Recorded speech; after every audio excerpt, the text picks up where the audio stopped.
Your Excellencies, ladies and gentlemen, Lady Malcolm, your introduction was so exceedingly warm.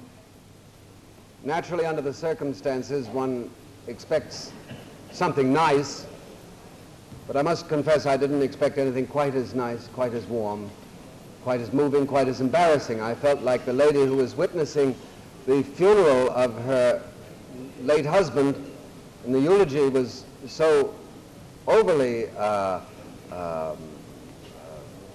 world as we know it would probably fall apart if we ignored these facts, and therefore we must live together or we must die apart. Or the other angle of the cliche Anglo-American speech is that we, one of us, one or the other, or maybe both, have our backs to the wall and that we're resisting some brutal and barbaric and powerful enemy of freedom, and that once again, as we share a common language, common culture, common set of laws, common set of standards, so forth and so on, well, you know the rest.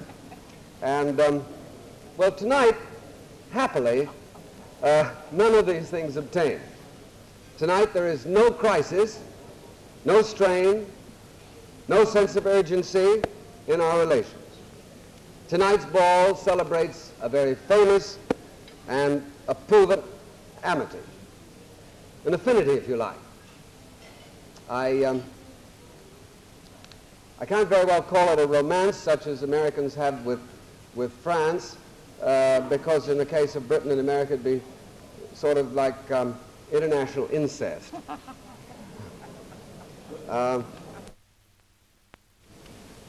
Nor are our backs to the wall either.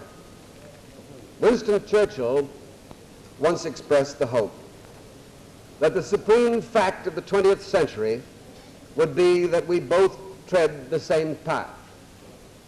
This hope is now happily and strongly and prosperously assured.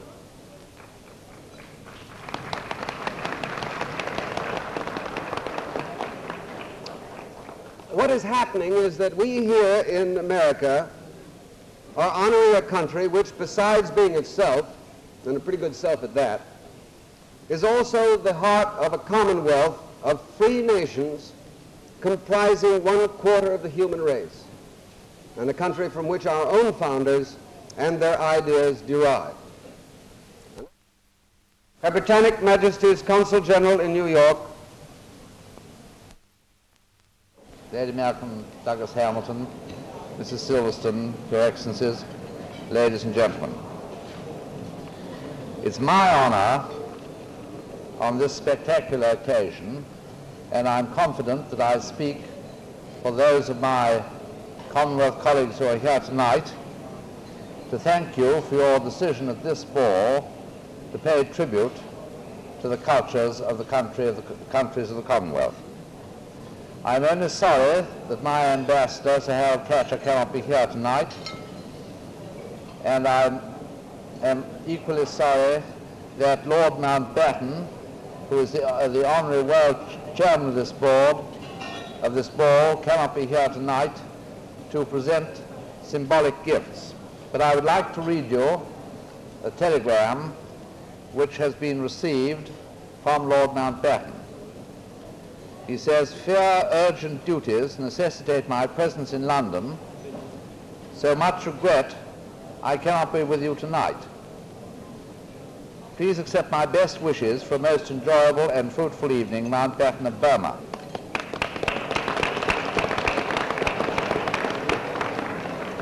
It's my privilege to take their place, the place of my ambassador and of Lord Mountbatten, and to thank you for your invitation and to congratulate all those responsible for this magnificent celebration, and particularly, if it's invidious to names, particularly Lady Malcolm Douglas Hamilton and Mrs.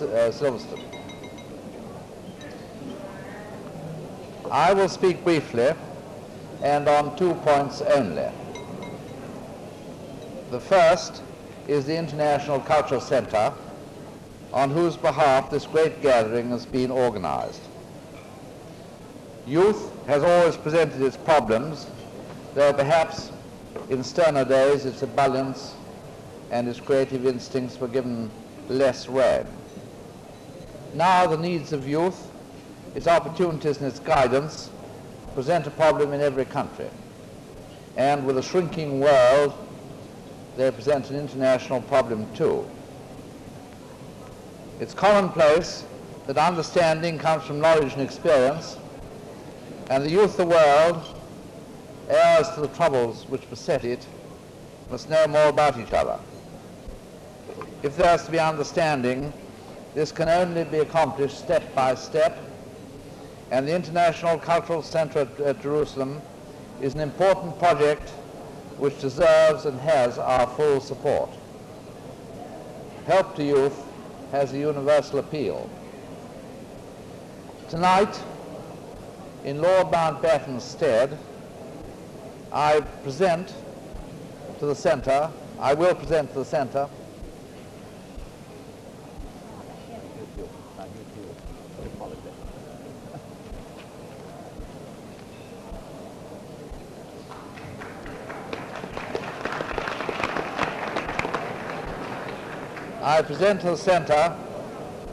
a symbolic gift embodying the culture of my country.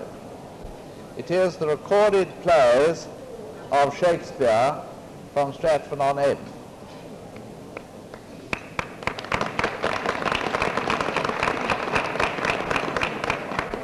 Symbolic, for I know that there are many, many other gifts which have come to you and will come to you from far and wide.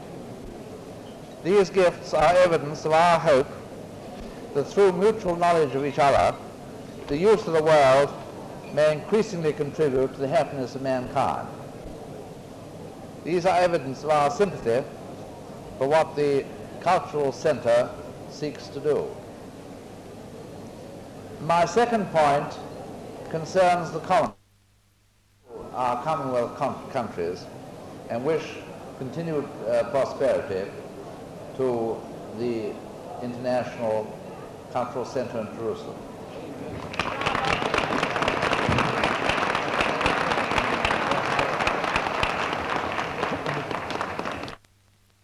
Distinguished Mr. Fairbanks, Sir Hugh, Your Excellencies, distinguished guests, and honored guests of the British Commonwealth and of Israel, officers and friends of the International Cultural Center for Youth. The International Cultural Center is a new kind of pilgrimage into the realm of human relationship. It is a major project of Children to Palestine, an interfaith organization founded in Boston 17 years ago by Christians deeply concerned for the bereft Jewish children coming from all the corners of the world. Israel has been their haven. The United States is a shining example of the absorption of waves of culture that came to our shores through the years. It took generations to integrate these into a pattern uniquely our own. Israel has undertaken such a task within the first decade of its existence. This cultural center, which started out as an idea,